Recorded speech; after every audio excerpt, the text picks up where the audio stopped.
ઉપરવાસમાંથી પાણીની સતત આવક જોવા મળી રહી છે, જેને લઈ નર્મદા ડેમની જળ સપાટીમાં પણ સતત વધારો થતો જોવા મળ્યો। નર્મદા ડેમમાં હાલમાં 2,79,644 ક્યુસેક પાણીની આવક થઈ રહી છે, જેના પગલે ડેમની સપાટી 135.6 મીટર સુધી પહોંચી છે।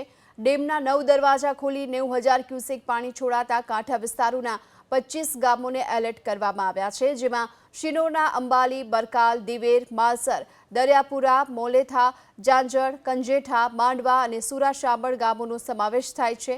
આ તરફ ડભોઈના ચાંદોદ, કરનાળી, નંદેરિયાપુરા, આલમપુરા, રાજલી, તો કરજણના લીલાઈપુરા, નાની અને મોટી કોરલ, જૂના સાયર, સાગરોલ, ઓજગામ, સોમચ, દેલવાડા, અજરાપુરા ગામનો સમાવેશ થાય છે।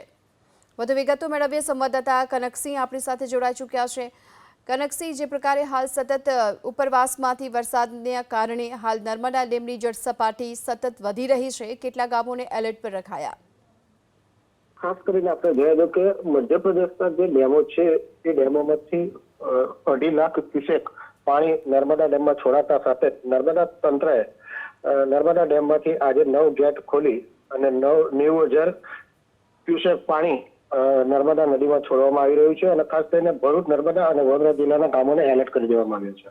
આભાર આપનો આ સમગ્ર માહિતી બદલ। તો હાલ તો જે પ્રકારે નર્મદા ડેમમાંથી સતત પાણી છોડવામાં આવી રહ્યું છે અને તેને લઈ 25 જેટલા ગામોને સાવચેત રહેવાની સૂચના પણ આપી દેવાઈ છે।